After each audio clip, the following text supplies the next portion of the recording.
Shalom Bapak Ibu Saudara, bagaimana kabar Bapak Ibu Saudara semuanya? Saya selalu berdoa dan berharap kita tetap dalam perlindungan dan penyertaan Tuhan sampai kita berjumpa dengan Tuhan kita Yesus Kristus. Sungguh luar biasa kita memasuki di penghujung tahun 2025, bulan Desember, dan tentunya tidak bisa lepas dengan perayaan Natal. Dan perayaan Natal akan terasa biasa-biasa saja ketika kita memandang, melihat dengan cara kita. Namun Tuhan rindu supaya hari ini ketika kita diperhadapkan oleh kenyataan hidup yang seringkali membuat kita ini ragu, khawatir, cemas. Ketika kita merayakan Natal, kita memiliki pengharapan. Kita memiliki jaminan. Jika pribadi Allah yang Maha Kuasa, Dia telah turun ke dunia. Dia rela menanggalkan segala kemuliaan, segala kemahakuasaannya, dan menjadi seorang hamba manusia Yesus. Itu suatu tanda, suatu bukti bahwa Dia sebagai pribadi Allah, Dia ingin menunjukkan kasih-Nya kepada kita. Tidak hanya sekedar kasih yang kita seringkali dengar, namun Dia membuktikan, Dia rela mati. Bahkan Dia tidak hanya mati, Dia bangkit. Ini yang menjadi alasan kenapa kita tetap setia kepada Yesus. Karena Dia lahir, kemudian Dia mati sebagai manusia. Dia memang harus mengalami apa yang namanya kematian secara tubuh, secara fisik, namun Dia bangkit. Banyak orang-orang bertanya, di mana Yesus selama Dia mati 3 hari? Ya, kita tentunya menjadi orang-orang yang bertanya-tanya sebagai pengikut Kristus. Dia masuk ke dalam jurang maut dan Dia mengalahkan itu maut, kematian dikalahkan sehingga kematian tidak ada kuasanya. Maut tidak ada sengatnya. Sehingga maut dikalahkan. Banyak orang-orang yang takut mati karena mereka tidak memiliki pengharapan setelah mati. Namun bagi kita orang-orang yang percaya kepada Yesus, kita bersyukur ketika kita mati kita memiliki pengharapan. Hidup yang kekal bersama dengan Dia. Di rumah Bapakku banyak tempat tinggal dan aku menyediakan bagi mereka yang percaya dan setia mengikut aku. Dan yang sungguh-sungguh percaya. Bapak Saudaraku, hari ini kita akan melihat bahwa banyak peristiwa terjadi akhir-akhir ini. Bencana terjadi, keadaan bangsa-bangsa, peperangan apapun ya sudah kita saksikan. Kita bersyukur kita di negeri yang dipelihara oleh Tuhan, dijaga oleh Tuhan. Dan tentunya banyak orang-orang juga berdoa. Dan Tuhan mendengar bahwa Indonesia masih dalam keadaan baik. Ya, walaupun ekonomi, walaupun keadaan masyarakat, banyak pembisnis, banyak orang-orang yang mengeluh. Ya, Indonesia tidak baik-baik saja. Bagaimana cara mereka memandang? Dan tentunya sebagai orang-orang yang percaya, sebagai pengikut Kristus, kita memiliki cara pandang yang berbeda. Supaya kita mengalami apa yang namanya kemenangan, menghadapi tantangan zaman ini. Karena kita tahu, kita memiliki pengharapan. Tidak hanya di bumi, tapi kita bersama-sama dengan Tuhan. Itulah pengharapan kita. Amin. Saudaraku, mari kita akan melihat firman Tuhan dalam Yohanes pasal yang ke-6, ayat yang ke-22 sampai dengan yang ke-27. Ini satu kisah di mana kita akan melihat kebenaran. Ya, di mana Yesus sedang mengajar para pengikut Kristus, orang-orang yang mengikuti Dia untuk tidak hanya sekedar makan kenyang, namun mereka juga dilatih bagaimana mereka memiliki cara pandang yang berbeda. Ya, sebagai pengikut Kristus kita harus memiliki cara pandang yang berbeda. Karena Tuhan mengajar bahwa sikap hati kita itu menentukan keputusan demi keputusan yang kita ambil setiap hari. Jika kita mengandalkan Tuhan, jika kita memang berserah setiap hari kepada Tuhan, tentunya kita tidak akan salah dalam mengambil keputusan. Mari kita akan baca kisah ini. Yohanes 6 ayat 22 sampai 27. Orang banyak mencari Yesus. Pada keesokan harinya, orang banyak yang masih tinggal di seberang melihat bahwa di situ tidak ada perahu selain daripada yang satu tadi. Dan Yesus tidak turut naik ke perahu itu bersama dengan murid-muridnya. Dan bahwa murid-muridnya saja yang berangkat. Tetapi sementara itu beberapa perahu lain datang dari Tiberias dekat ke tempat mereka makan roti sesudah Tuhan mengucapkan syukur atasnya. Ketika orang banyak melihat bahwa Yesus tidak ada di situ dan murid-muridnya juga tidak, mereka naik ke perahu-perahu itu lalu berangkat ke Kapernaum untuk mencari Yesus. Sampai di sini dulu Bapak Saudara. Ya, di sini ada peristiwa di mana orang-orang banyak yang mengalami mujizat 5 roti 2 ikan. Mereka makan kenyang, bahkan sisa 12 bakul. Ini yang menjadi alasan kenapa mereka terus mencari Yesus. Karena mereka juga diberi makan. Ini tidak berbeda dengan hari-hari ini, saudaraku. Banyak orang-orang yang mengikut Yesus hanya karena dia ingin makan. Itu memang manusiawi. Itu memang kebutuhan kita semua, tidak hanya mereka yang kelaparan. Ya, karena makan minum itu ya kita harus makan dan minum. Kalau tidak kita akan mati. Namun Tuhan mengajarkan kepada mereka ketika mereka bersemangat mencari Yesus. Ya, Yesus menegur mereka. Ayat yang ke-25, ketika orang banyak menemukan Yesus di seberang laut itu, mereka berkata kepadanya, "Rabi, bila mana engkau tiba di sini?" Yesus menjawab mereka, "Aku berkata kepadamu, sesungguhnya kamu mencari aku bukan karena kamu telah melihat tanda-tanda, melainkan karena kamu telah makan roti itu dan kamu kenyang." Ini yang Tuhan tegur kepada mereka. Mereka mencari Yesus dengan semangat karena mereka hanya berorientasi kepada perut kenyang, makan kenyang. Mereka belum memahami bahwa ikut Yesus, mereka harus betul-betul mengerti apa yang Tuhan mau, apa yang Tuhan inginkan. Dalam perjalanan iman kita sebagai pengikut Kristus, tentunya banyak hal sudah kita alami dalam perjalanan hidup ini. Dan kita tahu Tuhan sudah memelihara kita, apalagi hanya soal makan dan minum. Ya, banyak orang-orang yang sekedar mencari makan dan minum. Mereka ikut acara-acara ibadah. Ya, mereka ikut acara-acara perayaan. Apalagi ini musim Natal. Ya, banyak orang-orang belum memahami makna Natal yang sesungguhnya. Dia tidak hanya sekedar ingin ya dirayakan, namun Tuhan juga ingin dirinya dipahami. Walaupun dia tidak menuntut kita untuk memahami. Ya, karena dia Tuhan. Tanpa kita pun Tuhan tetap eksis. Tanpa kita pun menyembah dia, Tuhan tetap Tuhan. Tanpa kita memujinya, ya, mencari dengan sungguh-sungguh, dia tetap eksis, dia pribadi Allah yang hidup. Namun sebagai manusia kita harus memiliki cara pandang yang berbeda. Tidak sebatas makan dan minum kedagingan saja, Bapak Saudara. Ya, dari poin yang pertama ini, mari kita hari-hari ini mencari Yesus. Tidak hanya sekedar ingin mencari suasana yang menyenangkan kita, mencari makanan minuman yang menyenangkan kita. Tidak hanya sekedar mencari suasana orang-orang yang bisa ngerti kita. Namun kita diminta hari-hari ini, menjelang kedatangan Tuhan, kita dilatih oleh Tuhan untuk memahami pribadi Allah. Pribadi Tuhan. Sebagai pribadi Allah. Yang memang kita harus dan wajib mengenal pribadi Tuhan. Dan Yesus sebagai jawaban. Kita dilatih oleh Tuhan. Ketika kita mengenal, percaya kepada Yesus. Dia selalu berkata, ikutlah aku. Ikut Tuhan. Tidak hanya sekedar percaya.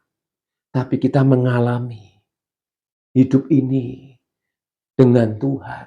Bersama dengan Tuhan. Immanuel. Allah yang bersama dengan kita. Sehingga seringkali kita mendengar, hidupku bukan aku lagi, tapi Kristus dalamku. Di situ lebih dalam lagi. Bahwa hari-hari ini kita diingatkan mengikut Yesus.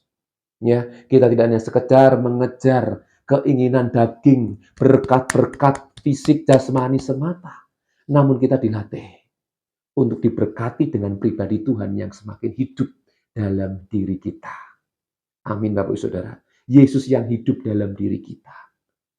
Sehingga tidak hanya sekedar pujian. Yesus terlebih besar. Yesus terlebih besar. Di dalamku, di dalamku. Ini nyanyian Bapak Saudara. Namun seringkali kita lupa. Bukan Yesus yang besar dalam hidup kita. Tapi diri kita. Mari kita memiliki cara pandang yang berbeda dengan orang-orang dunia ini. Menyikapi hari-hari ini. Jika kita memiliki cara pandang yang berbeda, mengikut Yesus, adalah melihat pribadi Allah yang hidup, yang menuntun kepada kehidupan yang kekal. Ketika kita menghadapi apapun, kita akan mengalami kemenangan. Amin, Bapak Saudaraku. Ya, Yesus mengingatkan mereka yang mencari dengan antusias, berbondong-bondong, mencari Yesus dengan semangat. Namun Tuhan mengingatkan kepada mereka, dikatakan, aku berkata kepadamu, sesungguhnya kamu mencari aku bukan karena kamu telah melihat tanda-tanda. Mereka mungkin sudah biasa melihat tanda-tanda, orang buta disembuhkan, orang lumpuh disembuhkan, ya, bahkan orang mati dibangkitkan. Bagi mereka mungkin sudah biasa karena Yesus tahu, ya, karena mereka tahu bahwa Yesus sanggup melakukan itu. Dan tidak hanya itu, mereka hanya mencari makan roti. Bapak Ibu Saudaraku, mari kita akan belajar lebih dalam lagi memahami kebenaran-kebenaran yang Tuhan ajarkan. Ya. Jadi poin pertama ini yang menjadi dasar kenapa orang-orang banyak mencari Yesus, karena mereka hanya mencari kesenangan mereka sendiri. Mereka mencari kepentingan perut mereka sendiri tanpa mereka memahami apa yang Tuhan mau. Seandainya Bapak Saudaraku, ya, sebagai pimpinan, kita minta bawahan kita untuk melakukan sesuatu. Dan yang dilakukan oleh bawahan kita tidak seperti yang kita harapkan. Karena bawahan kita tidak memahami yang kita maksud. Rasanya gimana Bapak Saudara? Kurang puas. Ya masih jadi karyawan, masih bawahan kita. Ya. Namun ketika mereka melakukan tidak seperti yang kita harapkan, tentunya kita juga kecewa. Banyak orang-orang Kristen, pengikut Kristus, mereka menjadi kecewa. Kenapa? Karena mereka mengejar berkatnya. Karena mereka mengejar apa yang mereka inginkan. Bukan mengejar apa yang Tuhan mau, bukan mengejar apa yang Tuhan maksudkan. Banyak mereka yang undur dari Tuhan. Apalagi masalah harta, masalah kekayaan, masalah berkat-berkat, kedagingan, dan lain sebagainya. Banyak orang-orang yang kecewa meninggalkan Yesus. Hanya masalah ini, Bapak Saudara. Tentunya kita bukan termasuk golongan yang semacam ini. Karena kita percaya Yesus, mengikut Yesus. Ya, apapun yang terjadi, apapun yang kita alami, kita tetap percaya dan mengasihi Dia dan hidup dalam ketaatan dan kesetiaan. Karena kita tahu ketika kita susah, ketika kita tak berdaya, bahkan ketika mengalami kelemahan di mana orang-orang tidak peduli, Tuhan tetap hadir di sana. Tuhan tetap ada bersama dengan kita. Amin, Bapak Saudara. Ini yang Tuhan mau. Sehingga mereka akan menjadi orang-orang yang militan, menghadapi kenyataan seberat apapun, ditolak oleh dunia ini, dikecewakan oleh orang-orang dunia ini. Mereka tetap kuat, mereka tetap semangat, karena mereka memiliki cara pandang yang berbeda. Karena memang dia tahu dunia pasti mengecewakan. Karena dia memang tahu dunia menawarkan hal-hal yang bertentangan dengan yang Tuhan mau. Amin, Bapak Saudaraku. Mari kita bergairah dalam hal ini. Kita arahkan hati kita dengan sikap hati yang benar sebagai pengikut Kristus. Sehingga karakter Kristus merasuk, benih firman itu masuk.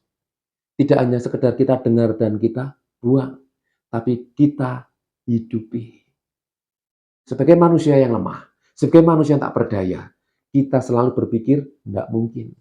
Tapi ketika kita percaya kepada firman, firman itu yang menyanggupkan kita. Karena yang bekerjalah pribadi Allah di dalam hidup kita. Tergantung respon kita. Amin, Bapak Saudaraku. Ya, ketika mereka diingatkan ya oleh Yesus, kamu mencari aku karena kamu telah makan roti dan kamu kenyang.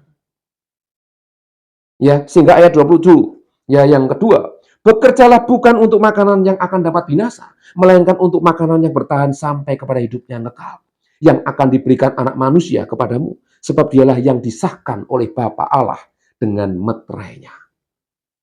Bekerjalah bukan untuk makanan yang akan dapat binasa. Kita semua pasti masih makan dan minum. Ya, beberapa makanan yang enak tentunya kita sudah pernah mencoba. Banyak makanan, minuman yang enak kita pasti juga sudah pernah mencoba. Ya, tapi tujuan utamanya bukan itu. Bekerjalah bukan untuk makanan yang akan dapat binasa. Ini yang harus kita garis bawahi. Makanan yang bagaimana? Ketika kita melakukan kehendak Tuhan, ketika kita belajar setia mengiring Tuhan, melayani orang-orang, ya, melayani saudara-saudara kita yang membutuhkan perhatian, membutuhkan doa, membutuhkan semangat, bahkan pertolongan kita, bahkan uluran tangan kita, pemberian kita. Dengan sukacita kita melakukannya. Apalagi di bulan Natal ini, kita melakukan dengan sukacita. Ya, itu akan membawa damai.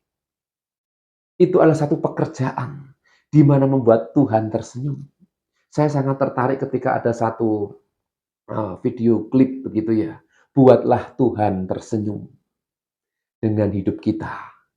Ya, video itu menceritakan bagaimana dia menolong orang-orang yang memang membutuhkan pertolongan. Ya, dengan hal yang kecil sederhana, ketika orang itu menerima pertolongan kita, mereka merasakan sukacita, mereka merasakan damai sejahtera, mereka dihibur dan dikuatkan. Mereka seolah-olah melihat Tuhan yang menolong mereka. Hari-hari ini kesempatan kita untuk bisa melakukan bagian kita, bekerja bukan untuk makanan yang akan dapat binasa, tapi yang memuliakan nama Tuhan. Amin, saudaraku.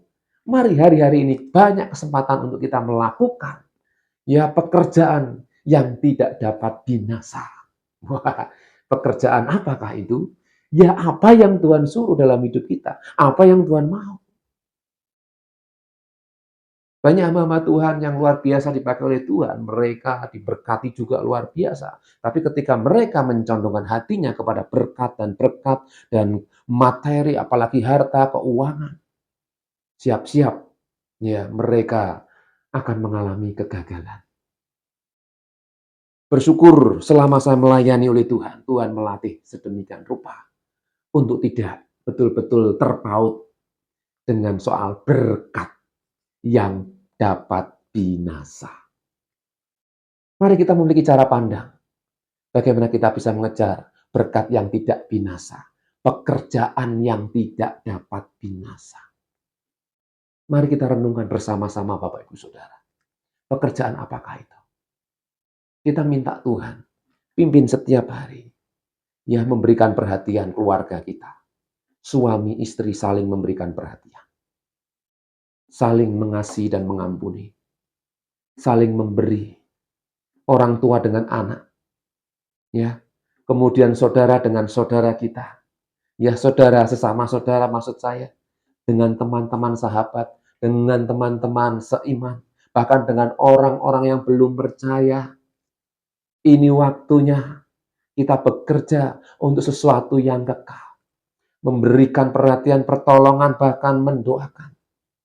Amin, Bapak Saudaraku. Mari kita mengambil bagian dalam hidup ini. Sebagai pengikut Kristus, sebelum dunia dijadikan, kita telah dipilih, dipanggil oleh Tuhan untuk melakukan perkara-perkara yang besar. Efesus 2 ayat yang ke-10. Sebelum dunia dijadikan, Tuhan sudah menyediakan pekerjaan-pekerjaan, perbuatan-perbuatan yang mendatangkan hidup yang kekal. Amin. Dengan bukti Yesus dia lahir ke dunia, dia menjadi manusia. Itu satu bukti tanda. Kalau manusia masih ada yang bertanya, buktinya mana Tuhan mengasihi kita? Dia rela menjadi manusia. Bahkan tidak hanya menjadi manusia, dia rela mati untuk kita. Amin, Bapak Saudaraku. Oleh sebab itu sebagai pengikut Kristus, Yesus mengajar sedemikian rupa supaya kita tidak hanya sekedar mengejar sesuatu yang fana, namun kita mengejar sesuatu yang kekal. Sehingga poin yang kedua ini, bekerja bukan untuk makanan yang akan dapat binasa. Kita mencari Yesus, tidak mencari berkat yang binasa. Namun kita mencari berkat yang kekal. Yang seringkali kita lupa bahwa hidup ini ada sesuatu yang abadi. Ya, dunia tidak ada yang abadi memang. Tapi dalam kehidupan ini, Tuhan memberikan sesuatu yang abadi. Amin. Mari Bapak Saudaraku, kita akan melihat kembali poin yang terakhir. Lalu kata mereka kepadanya, apakah yang harus kami perbuat supaya kami mengerjakan pekerjaan yang dikehendaki Allah? Jawab Yesus kepada mereka, inilah pekerjaan yang dikehendaki oleh Allah, yaitu hendaklah kamu percaya kepada Dia yang telah diutus Allah. Poin 3 yang terakhir ini menjadikan dasar untuk kita menjadi orang-orang yang betul-betul memiliki iman yang benar. Jika mereka mempertanyakan, pekerjaan apa ya yang harus kami perbuat supaya kami mengerjakan pekerjaan yang dikehendaki Allah? Yang pertama, percayalah kepada Dia yang telah diutus oleh Allah. Siapa yang diutus oleh Allah? Yesus. Jelas ayat ini. Lalu kata mereka kepadanya, apakah yang harus kami perbuat supaya mengerjakan pekerjaan dikehendaki Allah? Jawab Yesus ayat 29. Ya, kepada mereka, inilah pekerjaan yang dikehendaki Allah, yaitu hendaklah kamu percaya kepada Dia yang telah diutus Allah. Percaya kepada Yesus sebagai dasar iman. Sehingga banyak orang pengikut Yesus, banyak. Ya, seluruh dunia banyak yang percaya Yesus. Tidak ada yang bisa mengalahkan. Karena pengikut Kristus banyak sekali. Namun apakah mereka semua juga masuk surga? Ya kita juga belum tahu. Karena yang memutuskan orang masuk surga atau tidak ada pribadi Tuhan. Dan pribadi mereka masing-masing. Bersyukur kepada Tuhan jika poin yang ketiga ini menjadi alasan utama. Percaya kepada Yesus. Melihat Yesus sebagai pribadi Allah yang hidup. Memberikan karakter teladan hidup yang benar dan yang berkenan. Dan tentunya di bulan Natal ini, sekali lagi kita tidak hanya sekedar merayakan kelahiran. Karena Yesus sudah lahir 2000 tahun yang lalu lebih. Dia sudah hadir ke dunia ini. Kita mempersiapkan hidup kita. Berjumpa dengan Tuhan. Ini yang sangat penting. Mempersiapkan diri berjumpa dengan Tuhan yang dulu pernah datang ke dunia ini. Yang hari-hari ini dirindukan oleh seluruh umat yang percaya dan mengasihi Dia. Persiapkanlah hidup kita dengan cara percaya kepada Dia. Dia pasti datang. Selama kita menanti dan menunggu, lakukan apa yang Tuhan mau. Hal yang sederhana, dimulai dari perkara yang sederhana. Saling mengasihi, saling mendoakan, saling mengingatkan, saling memberi, saling berbagi, saling mengampuni. Akan terjadi pemulihan ketika kita ada rasa saling. Tuhan ingin hidup kita mengalami pembaharuan. Kenapa Dia harus datang ke dunia? Karena Dia ingin hubungan antara manusia dengan pribadinya ada satu pemulihan. Manusia harus dipulihkan untuk bisa berkenan dan layak menghadap pribadi Allah yang kudus. Tidak main-main Bapak Ibu Saudara. Mari kita jaga hidup kita juga dalam kekudusan. Di tengah-tengah zaman yang semakin bobrok, semakin rusak. Manusia hidup dipenuhi dengan keinginan daging, keinginan hati mereka. Sehingga wajar ketika murid-murid yang banyak berbondong-bondong mencari Yesus, mereka hanya mencari makan. Namun mereka tidak memperhatikan makanan yang sesungguhnya. Pribadi Yesus sebagai roti yang hidup. Yang harus kita makan. Maksudnya yang harus kita hidupi. Karakter Kristus kita hidupi. Amin Bapak Saudaraku. Biarlah firman Tuhan hari ini mengingatkan kita untuk kita sebagai pengikut Kristus tidak hanya sekedar mengejar berkat-berkat secara materi, berkat secara jasmani, namun kita mengejar berkat yang bersifat kekal, yaitu kehidupan, hidup yang berkenan.